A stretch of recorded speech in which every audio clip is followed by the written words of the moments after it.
മിശിഹായിൽ സ്നേഹം നിറഞ്ഞവരെ, ഇന്ന് ആരാധനാക്രമ മത്സരത്തിലെ പുതിയ ഒരു കാലത്തിലേക്ക് നാം പ്രവേശിക്കുന്നു. കൈത്താക്കാലം. 12 ശ്ലീഹന്മാരെ അനുസ്മരിച്ചുകൊണ്ടാണ് ഈ കാലം ആരംഭിക്കുന്നത്.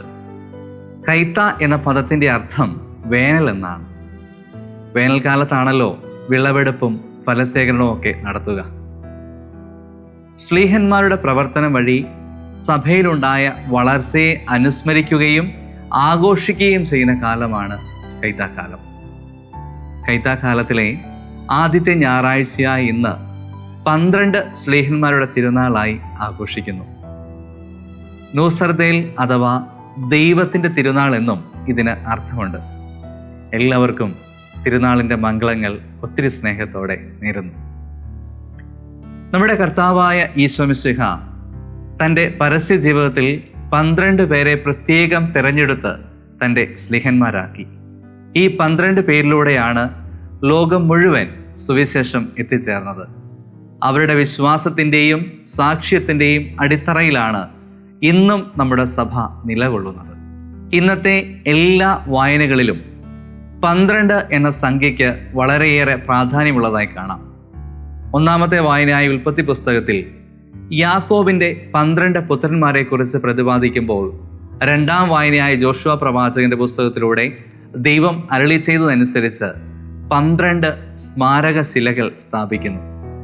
അതായത് വാഗ്ദാന പേടകം ജോർദാൻ നദി കടന്നപ്പോൾ ജലം വിഭജിച്ചതിൻ്റെ ഓർമ്മയ്ക്കായാണ് ഈ സ്മാരക ശിലകൾ സ്ഥാപിച്ചത്. വെളിപാടിൻ്റെ പുസ്തകം 21 അധ്യായം 9 മുതൽ 21 വരെയുള്ള വാക്യങ്ങൾ കുഞ്ഞാടിൻ്റെ 12 ശ്ലീഹന്മാരെ കുറിച്ച് പ്രതിപാദിക്കുന്നു. വിശുദ്ധ മത്തായിയുടെ സുവിശേഷം 10 അധ്യായം 1 മുതൽ 15 വരെയുള്ള വാക്യങ്ങളാണ് ഇന്ന് തിരുസഭാ മാതാവ് നമുക്ക് വിചിന്തനത്തിനായി നൽകിയിരിക്കുന്നത്. ഈശോ തൻ്റെ 12 ശിഷ്യന്മാരെ വിളിച്ച് അവർക്ക് അശുദ്ധാത്മാക്കളെ പുറത്താക്കാനും സകലവിധ രോഗങ്ങളും വ്യാധികളും സൗഖ്യമാക്കുവാനുള്ള അധികാരവും നൽകി. എന്നിട്ട് അവരോട് ഇപ്രകാരം പറയുന്നു: ദാനമായി നിങ്ങൾക്ക് കിട്ടി, ദാനമായി തന്നെ കൊടുക്കുവിൻ. അതായത് എല്ലാ അധികാരവും കൊടുത്തതിന് ശേഷം ഈശോ ഒരു ഓർമ്മപ്പെടുത്തൽ കൂടി നൽകുകയാണ്. ഒന്നിലും അഹങ്കരിക്കാതെ എല്ലാം ദൈവദാനമാണെന്നും മറ്റുള്ളവരുടെ നന്മയ്ക്കായി അത് വിനിയോഗിക്കണമെന്നുള്ള ഒരു ഓർമ്മപ്പെടുത്തൽ. സ്നേഹം നിറഞ്ഞവരെ, സുവിശേഷം നൽകുന്ന ഒന്നാമത്തെ ചിന്തയും ഇതുതന്നെയാണ്. നമുക്കുള്ളതെല്ലാം ദൈവത്തിൻ്റെ ദാനമാണെന്നും കൂടെയുള്ളവരുടെ നന്മയ്ക്കായി അത് വിനിയോഗിക്കണമെന്നുള്ള ഒരു ഓർമ്മപ്പെടുത്തൽ. ഈശോ ശിഷ്യന്മാരെ സുവിശേഷ പ്രഘോഷണത്തിനായി പറഞ്ഞയക്കുമ്പോൾ അവരോട് പറയുന്നു: നിങ്ങളുടെ അരപ്പട്ടയിൽ സ്വർണമോ വെള്ളിയോ ചെമ്പോ കരുതി വയ്ക്കരുത്. യാത്രയ്ക്ക് സഞ്ചിയോ 2 കുപ്പായമോ ചെരിപ്പോ വടിയോ എടുക്കരുത്. ഈ വാക്കുകൾ പഠിപ്പിക്കുന്നത് എന്താണ്? ദൈവരാജ്യ പ്രഘോഷണം ഭൗതിക സമ്പത്തിലല്ല, മറിച്ച് ദൈവത്തിലുള്ള പൂർണ്ണ ആശ്രയത്തിലാണ് അധിഷ്ഠിതമായിരിക്കേണ്ടത്. ശ്ലീഹന്മാർക്ക് സമ്പത്ത് ശേഖരിക്കാനല്ല, മറിച്ച് ദൈവരാജ്യം പ്രഘോഷിക്കാനാണ് ദൗത്യം. അവർ യാത്ര ചെയ്യുമ്പോൾ ദൈവപരിപാലനത്തിൽ ആശ്രയിക്കണം. അവരുടെ ജീവിതം വിശ്വാസത്തിൻ്റെയും ലാളിത്യത്തിൻ്റെയും സാക്ഷ്യമായിരിക്കണം. പ്രിയമുള്ളവരെ, നമുക്ക് ഓരോരുത്തർക്കും ദൈവം ഓരോ ദൗത്യം നൽകിയിട്ടുണ്ട്. ഈ ദൗത്യം മറക്കുമ്പോൾ നാം ദിശ മാറി സഞ്ചരിക്കാൻ ഇടവരും. അതുകൊണ്ട് ഏൽപ്പിക്കപ്പെട്ടിരിക്കുന്ന ഉത്തരവാദിത്തങ്ങൾ മറക്കാതെ എളിമയോടെ ലാളിത്യത്തോടെ ചെയ്യാൻ ശ്രമിക്കണമെന്ന് സുവിശേഷം നമ്മെ ഓർമ്മിപ്പിക്കുകയാണ്.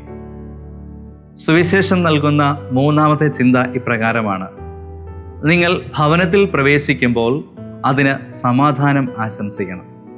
അതായത് ഒരു ക്രിസ്തു ശിഷ്യൻ എന്ന നിലയിൽ നിന്റെ കണ്ടുമുട്ടലുകളും സന്ദർശനങ്ങളും ക്രിസ്തുവിൻ്റെ സമാധാനവും ശാന്തിയും പകരുന്നവയായിരിക്കണമെന്ന് ചുരുക്കം. ഒന്ന് ചിന്തിച്ചു നോക്കുക. ഓരോ ദിവസവും എത്ര പേരെയാണ് നമ്മൾ കാണുന്നത്?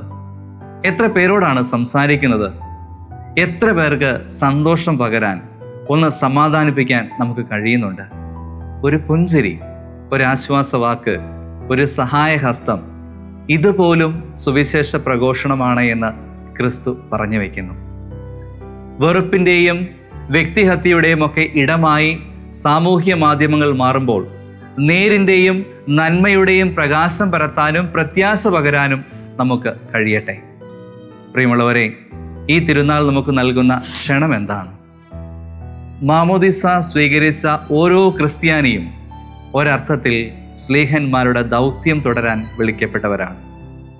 നമ്മുടെ കുടുംബങ്ങളിലും തൊഴിലിടങ്ങളിലും സമൂഹത്തിലും ക്രിസ്തുവിൻ്റെ സാക്ഷികളാകാൻ നാം വിളിക്കപ്പെട്ടിരിക്കുന്നു. ആചാര അനുഷ്ഠാനങ്ങളിൽ മാത്രം ഒതുങ്ങിക്കൂടുന്ന ക്രിസ്തു ശിഷ്യനാകാതെ ജീവിതത്തിൻ്റെ സമസ്ത മേഖലകളിലും ക്രിസ്തുവിൻ്റെ മൂല്യങ്ങൾ ഉൾക്കൊള്ളുന്ന, ഉയർത്തിപ്പിടിക്കുന്ന, പ്രഘോഷിക്കുന്ന വ്യക്തികളായിട്ട് നമുക്ക് മാറാം.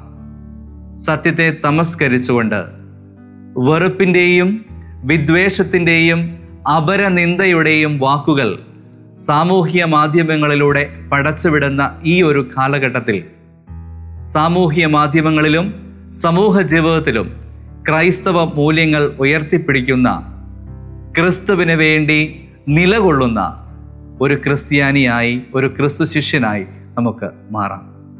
ആമേൻ.